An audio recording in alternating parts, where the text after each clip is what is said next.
संतानु वर्मा के स्वर में टीसी म्यूजिक पर सुनिए यह गीत।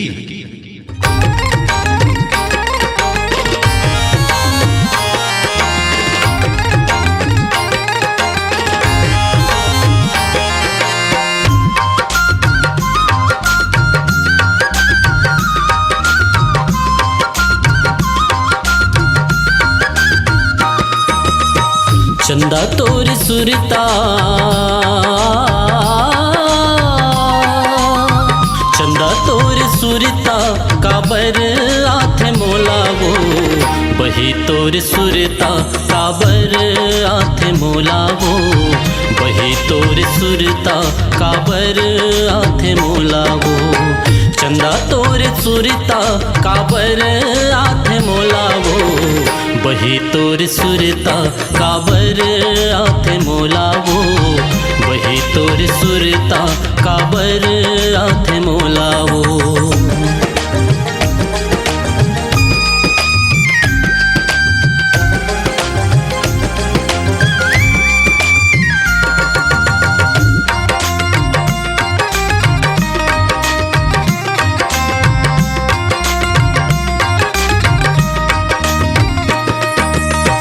दिन भर खोजत रहथो मने मन मगुन के वो मने मन मगुन के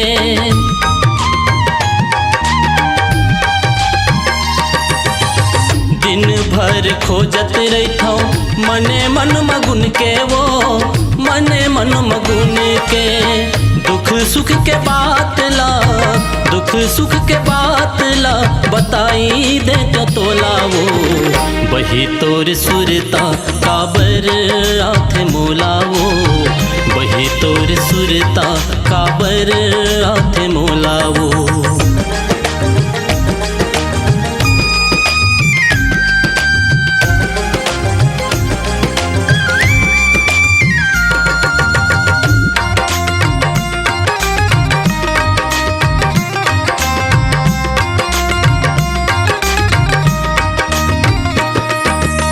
मयाला बढ़ा के चंदा मोला नहीं दिखस वो मोला नहीं दिखस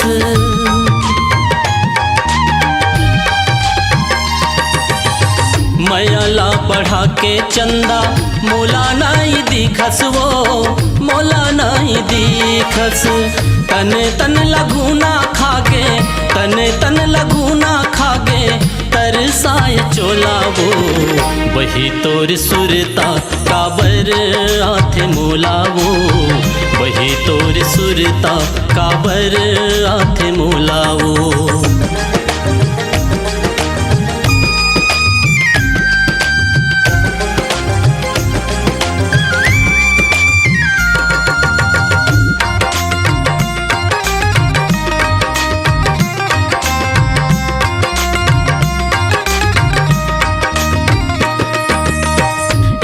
हावे रस्ता औ एक है दुआरी वो एक है दुआरी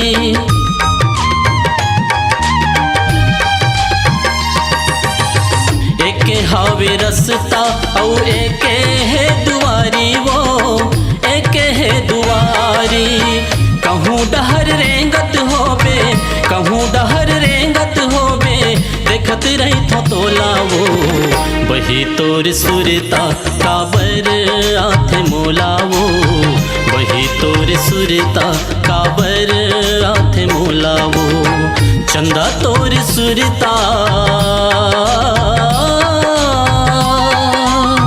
चंदा तोर सुरता काबर आथे मोलावो बही तोर सुरता काबर आथे मोलावो बही तोर सुरता काबर आथे मोलावो चंदा तोर सुरता काबर आथे मोलावो बही तोर सुरता काबर आथे मोलावो बही तोर सुरता काबर आथे मोलावो बही तोर सुरता काबर आथे मोलावो बही तोर सुरता काबर आथे मोलावो।